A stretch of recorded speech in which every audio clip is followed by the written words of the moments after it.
Far more money has been lost by investors preparing for corrections, or trying to anticipate corrections, than has been lost in corrections themselves. Nobody can predict interest rates, the future direction of the economy or the stock market. Dismiss all such forecasts and concentrate on what's actually happening to the companies in which you've invested. Stocks are a safe bet, but only if you stay invested long enough to ride out the corrections. Often, there is no correlation between the success of a company's operations and the success of its stock over a few months or even a few years.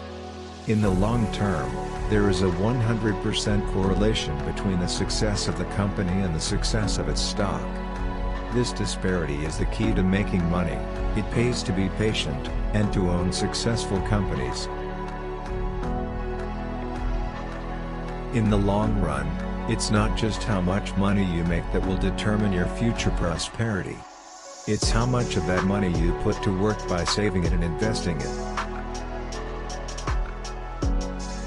The list of qualities an investor should have include patience, self-reliance, common sense, a tolerance for pain, open-mindedness, detachment, persistence, humility, flexibility, a willingness to do independent research, an equal willingness to admit mistakes, and the ability to ignore general panic. You only need a few good stocks in your lifetime. I mean, how many times do you need a stock to go up tenfold to make a lot of money? Not a lot. Everyone has the brain power to make money in stocks. Not everyone has the stomach. Never invest in a company without understanding its finances. The biggest losses in stocks come from companies with poor balance sheets. When you sell in desperation, you always sell cheap. Investing in stocks is an art, not a science, and people who've been trained to rigidly quantify everything have a big disadvantage.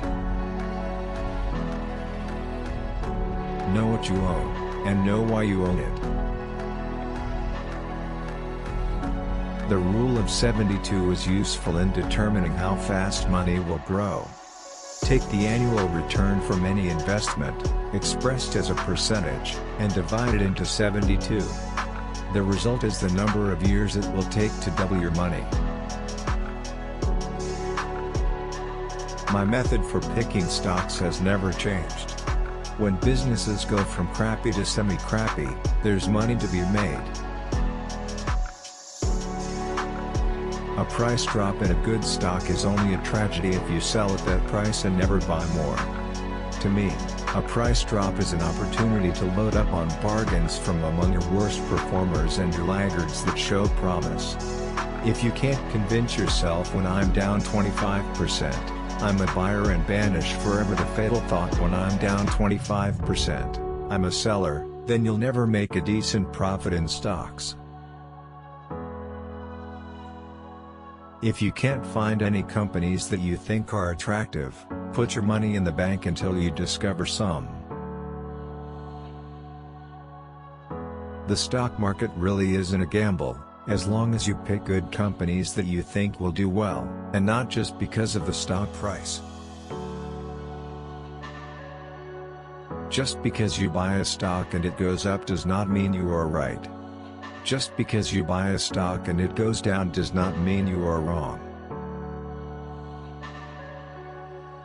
Your ultimate success or failure will depend on your ability to ignore the worries of the world long enough to allow your investments to succeed. The best stock to buy is the one you already own.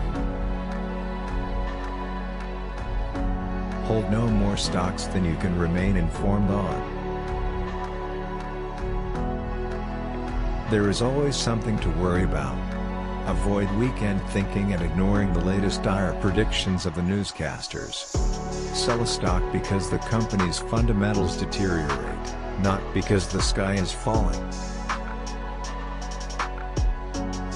When stocks are attractive, you buy them. Sure, they can go lower.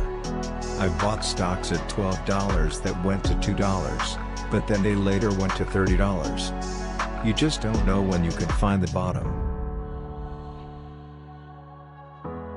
Charts are great for predicting the past. Spend at least as much time researching a stock as you would choosing a refrigerator. Which quote did you like the most? Share your opinion in the comments. Don't miss out a chance to see next video. Subscribe.